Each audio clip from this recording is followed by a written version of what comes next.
Hello everyone, I am Ifra, hope you are doing well. तो start करते हैं आज का टॉपिक। आज हम पढ़ने वाले हैं टैली ईआरपी में अगर हमें प्राइस लेवल का या फिर बोल सकते हैं प्राइस लिस्ट का यूज करना होता है, बट कैश सेल्स की एंट्री उसमें नहीं करेंगे। एंट्री कैसे करेंगे कि हम क्रेडिट पर एंट्री कर रहे हैं अभी, बट बाद में उसकी जो है अमाउंट मिल जाएगी। तो स्टार्टिंग से बिल्कुल यहाँ पे क्रिएट करेंगे। सबसे पहले आपको पता है एक्टिवेट कैसे होता है। F11 पर जाना है, इन्वेंट्री फीचर्स पर एंटर करना है,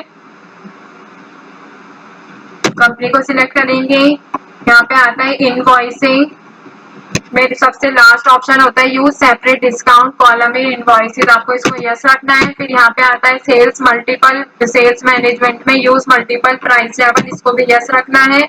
यहाँ से मैंने क्रिएट कर रखा है कंपनी रिटेल शॉप, ठीक है। यहाँ से आप इसको कंट्रोल ए से कर देंगे सेव। अब यहाँ पे ये ऑप्शन एक्टिवेट तो हो गया। अब आएंगे यहाँ पे इन्वेंट्री इन्फो पे। इन्वेंट्री इन्फो पे आने के बाद यहाँ पे आपको प्राइस लिस्ट का ऑप्शन मिलेगा, जिसमें से हम यहाँ पे स्टॉक ग्रुप के अंदर क्रिएट करेंगे और आइटम्स को यहाँ पे रखेंगे कंपनी रिटेल शॉप रखेंगे, बट डेट चेंज करेंगे 1/4/24 से कि अप्लाई हो। तो यहाँ पे हमारे पास दो स्टॉक आइटम है, एसी और टीवी, ठीक है। तो यहाँ पर सबसे पहले ले लेते हैं एसी। एसी का हमारा कॉस्ट प्राइस क्या है, 500 रुपए। तो हम उसको बेचेंगे तो ऑफकोर्स कॉस्ट प्राइस से ज्यादा पे बेचेंगे ना। तो यहाँ पे क्या करेंगे, लेस देन की यहाँ पर अगर कोई 5 पीसीस से कम खरीद रहा है तो उसका प्राइस कितना होना चाहिए, 500 या फिर बोल सकते हैं 600 ले लेते हैं, या ज्यादा ले लेते हैं 800, ठीक है। कि अगर 5 से हम खरीदेगा तो हम उस पर ज्यादा प्रॉफिट कमाएंगे, और अगर कोई 5 से 10 पीस के बीच में खरीदेगा तो यहाँ पर हम मान सकते हैं उसका प्राइस 700 कर देते हैं। और यहाँ पे 10 से अगर कोई 15 पीसीस के बीच में खरीद रहा है तो यहाँ पे क्या करेंगे, हम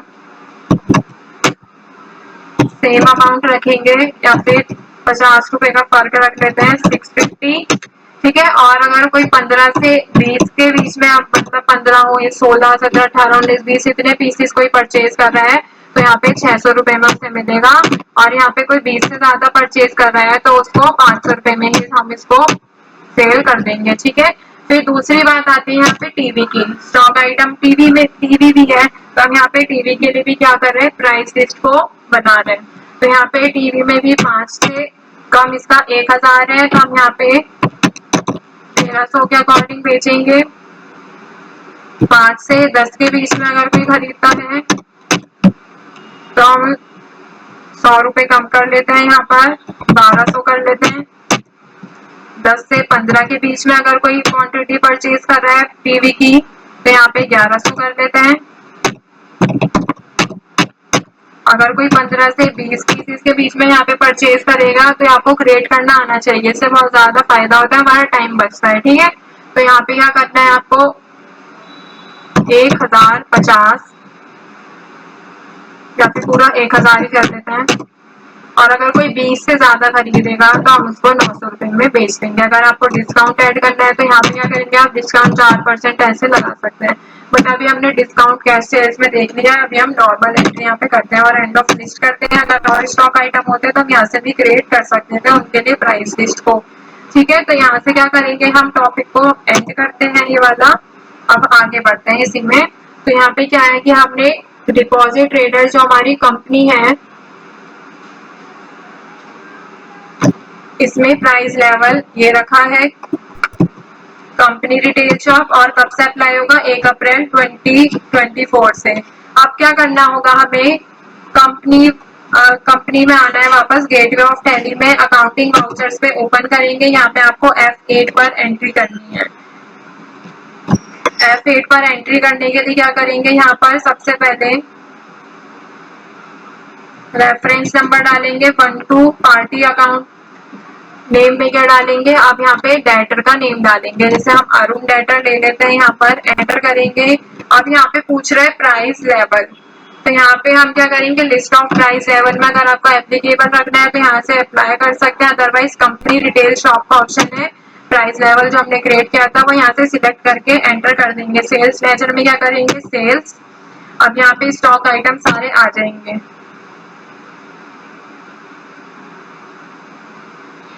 तो एसी के कितने पीसीज हैं? 30 पीस एक्स्ट्रा है, 100 से ज्यादा है तो हम 30 ही पीस एंटर कर देंगे यहाँ पे। दिल्ली 30 एंटर। सारी डिटेल जो है यहाँ पर ऑटोमेटिक आ गई है।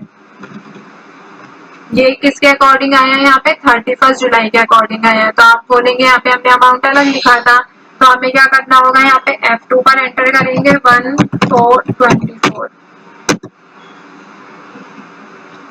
दोबारा से ओपन करते हैं अकाउंटिंग वाउचर्स 12 अरुण डेटा। ठीक है, यहाँ पे आप इनका एड्रेस लिख सकते हैं और कंट्रोल ए से सेव कर देंगे। कंपनी सेल्स, अब यहाँ पे आप एसी लिखेंगे तो देखिए यहाँ पे अमाउंट अलग रहेगा। Delhi 15 pieces end of list, यहाँ पे अमाउंट अलग हो गया। क्यों अलग हो गया? क्योंकि हमने यहाँ पर जो अलग डेट को अप्लाई किया है कि 1 अप्रैल से एप्लीकेबल रहेगा। अगर मैं 31 जुलाई के बाद से करती हूँ तो दूसरा प्राइस एप्लीकेबल रहेगा, 1 अप्रैल से करती हूँ तो ये वाला प्राइस एप्लीकेबल रहेगा। कि अगर कोई 15 पीस खरीद रहा है तो उसको 600 रुपए का ये जो है रेट पर मिलेगा एसी। ठीक है, और यहाँ पे आप नरेशन लिख के इसको सेव कर सकते हैं। अब अगर आपको इसको चेक करना होगा तो आप इसकी रिपोर्ट्स चेक कैसे करेंगे? यहाँ पे डिस्प्ले पे आएंगे। डिस्प्ले पे आने के बाद आपको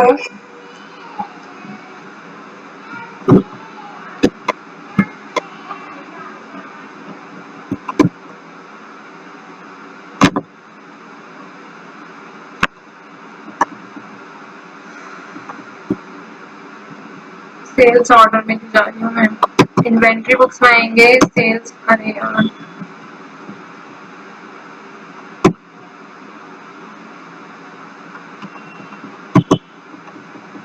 सेल्स पर एंटर करेंगे, एंट्री करेंगे यहाँ पे दोबारा से। फिर यहाँ पे क्या है, अभी जो है हमने सेल की एंट्री की है वो यहाँ पे आपको दिख जाएगी। ठीक है, ये रही। और दूसरी एंट्री कैसे की है वो यहाँ पर आपको दिख जाएगी। कब की है ये? 1 जुलाई की। अगर मैं डेट चेंज करती हूँ यहाँ पे 1424 में यहाँ पे जो है दूसरी एंट्री आ जाएगी जो कि अभी की है हमने अरुण डेटर को 9000 की, वो यहाँ पर आपको शो हो जाएगी। ठीक है, तो यहाँ से आप क्या कर सकते हैं, इसको चेक कर सकते हैं। अब एक और एंट्री करके दिखा देती हूँ। ये तो हमारी एसी की बात हो गई कि हमने एसी को सेल किया है। अकाउंटिंग वाउचर्स पाएंगे, सेल्स वाउचर को ओपन करेंगे, यहाँ से रेफरेंस नंबर ले लेंगे 1 2 3 लेते हैं अपनी बात। यहाँ पे पार्टी में आपकी बात पहले क्या था? अरुण डेटर। अब यहाँ पे दूसरा डेटर ले लेते हैं राज डेटर, या फिर न्यू डेटर क्रिएट कर लेते हैं ट्रेन। सन्ड्री डेटर है, प्राइस लेवल एप्लीकेबल रखेंगे, कंट्रोल ए से को सेव कर देंगे। अब देखिए मैंने उसके लेजर में ही प्राइस लेवल को एप्लीकेबल रखा है, इसीलिए वो यहाँ पर आ गया है। अगर मैं यहाँ पे लेजर बनाते टाइम कंट्रोल और एंटर साथ में दबाती हूँ, यहाँ से हम डायरेक्ट पहुंच सकते हैं नॉट एप्लीकेबल, और कंट्रोल ए से करेंगे सेव। तो अब यहाँ से आप प्राइस लेवल को डाल सकते हैं इसमें। अदरवाइज आप लेजर क्रिएट करते में भी ऑप्शन आता है, वहां से आप ऑटोमेटिक एंटर कर सकते हैं। यहाँ पे आपको प्राइस लेवल को डालने की जरूरत नहीं पड़ेगी। ठीक है, तो यहाँ से क्या करेंगे, सेल्स पर एंटर करेंगे। पहले एसी की बात हुई थी, अब क्या करेंगे, यहाँ पर टीवी सेल कर देते हैं। एंटर करेंगे, कौन से गोडाउन में रखे? दिल्ली में 10 पीस बेच देते हैं। तो अगर कोई 10 पीस खरीदता है तो हम उसको क्या बेचेंगे? यहाँ पे 1100 के अकॉर्डिंग। अगर मैं यहीं पे अमाउंट लिख देती हूँ बढ़ा के 50, तो यहाँ पे 50 कर दे, क्या हो गया कि 900 के अकॉर्डिंग। और अगर मैं दोबारा से अमाउंट चेंज कर देती हूँ, यहाँ पर 15 लिख देती हूँ, तो 15 में क्या है? 1000 के अकॉर्डिंग। तो जैसे ही मैं क्वांटिटी चेंज कर रही हूँ, यहाँ पे प्राइस लेवल जो है ऑटोमेटिक चेंज हो रहा है, हमें बार बार चेंज करने की जरूरत नहीं पड़ रही है। ठीक है, तो यहाँ पे एंटर करेंगे इसको, और यहाँ पे हम कितनी सेल कर लेते हैं?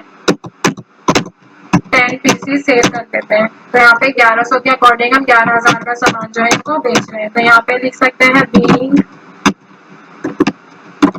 Goods sold to Prem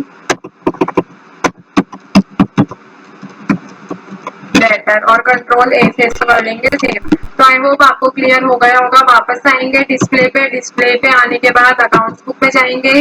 accounts book पे जाने के बाद सेल रजिस्टर में एंटर करेंगे। यहाँ पे दोबारा से डेट को चेंज करेंगे 1424। तो यहाँ पे क्या है, प्रेम नाम से आपको एक एंट्री यहाँ पे शो हो जाएगी जिसमें आपने प्राइस लेवल का यूज करके यहाँ पर कैसे सेल वाउचर में एंट्री की जाती है वो आपको समझ आ गया है। प्रीवियस सेशन में क्या देखा था कि अगर हम यहाँ पे कैश सेल्स कर रहे हैं, कैश सेल्स के अकॉर्डिंग कैश एंट्री होती है, सेल कैसे की जाती है, और अगर आप क्या कर रहे हैं यहाँ पर किसी पार्टी का यहाँ पे आप नेम लिख के आप एंट्री करना चाहते हैं तो कैसे कर सकते हैं। तो यहाँ पे जरूरी नहीं है कि सेल के लिए, परचेज के लिए भी कर सकते हैं। अगर आपको वहां से परचेज करना है तो आप कितने अमाउंट में वहां से परचेज कर सकते हैं। तो टॉपिक को यहाँ पे एंड करते हैं। आई होप आपको क्लियर हो गया होगा। नेक्स्ट सेशन में हम पढ़ने वाले हैं एक्चुअल एंड बिल्ड क्वांटिटीज के बारे में, ठीक है। तो टॉपिक को एंड करते हैं, मिलते हैं नेक्स्ट सेशन में। Stay tuned and thank you.